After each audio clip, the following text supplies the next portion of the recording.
Hello everyone, আসসালামু আলাইকুম। আজকে আপনাদের সাথে দুবাই ভাইরাল কুনাফা চকলেটের একটি দুর্দান্ত রেসিপি শেয়ার করব। চলুন দেখে নেওয়া যাক। প্রথমে একটি স্টিলের বাটিতে আমি ফুটন্ত গরম পানি নিয়ে এর মধ্যে ছোট একটি স্টিলের বাটি দিয়ে তার মধ্যে আমি দিয়ে দিচ্ছি 1/4 কাপ পরিমাণ হোয়াইট চকলেট। হোয়াইট চকলেটটাকে ভালোভাবে মেল্ট করে এবার আমি এটাকে মোল্ডে ছড়িয়ে দিব। সেম প্রসেস অনুযায়ী আমি হোয়াইট চকলেটের ভেতরে কিছুটা গ্রিন ও ইয়েলো কালার মিক্স করে এটাকেও মোল্ডের উপর ছড়িয়ে দিব। এবার আমি এটাকে ফ্রিজে রেখে দিব ১০ মিনিটের জন্য। ১০ মিনিটে এই চকোলেটগুলো সেট হয়ে যাবে।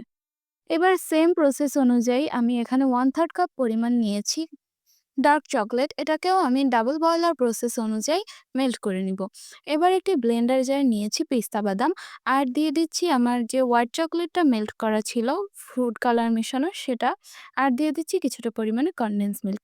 এবার এটাকে ভালোভাবে আমি ব্লেন্ড করে নিব। থিকনেসটা এরকম থাকবে। আর এখানে আমি যে মলটা ফ্রিজে রেখেছিলাম সেটাকে বের করে নিয়েছি।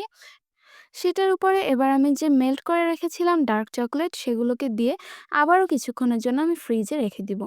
এখানে আমি নিয়েছি নরমাল যে সেমাইটা আমরা খাই সেটা। দিয়ে দিচ্ছি প্যানে 1/2 টেবিল স্পুন পরিমাণ ঘি। তার মধ্যে আমি সেমাইটাকে খুবই ক্রিস্পি করে ভেজে নিব। কিছুক্ষণ ক্রিস্পি করে ভাজার পরে আমি সেমাইটা তুলে এর মধ্যে আমি যে পিস্তাচিওর ক্রিমটা রেডি করেছিলাম সেটা দিয়ে ভালোভাবে মিশিয়ে নিব। এবার মলটার ভেতরে আমি পিস্তাচিও আর এই সেমাইয়ের ফিলিংটা দিয়ে দিব। এটা দিয়ে ভালোভাবে এর উপর দিয়ে আমি আবারও ডার্ক চকলেট মেল্ট করা দিয়ে দিব। ভালোভাবে দিয়ে তারপর আমি এটাকে আবারও ফ্রিজে রেখে দিব আধা ঘন্টার জন্য। যতবারই চকলেট দিব ততবারই মলটাকে ট্যাপ করে নিতে হবে যাতে করে চকলেটটা সমানভাবে সব দিকে ছড়ায়। আধা ঘন্টা ফ্রিজে রাখার পরে আমি এটাকে বের করে নিয়েছি। দেখতে পাচ্ছেন চকলেটটা কিন্তু একেবারে তৈরি। খুবই সাবধানে বের করতে হবে এটা। এটা ছিল আমার একটি কাস্টমারের জন্য, তাই আমি ভেঙে আর দেখাতে পারিনি। তবে কাস্টমার যে ভিডিওটা সেন্ড করেছে সেটা আমি অ্যাড করে দিয়েছি।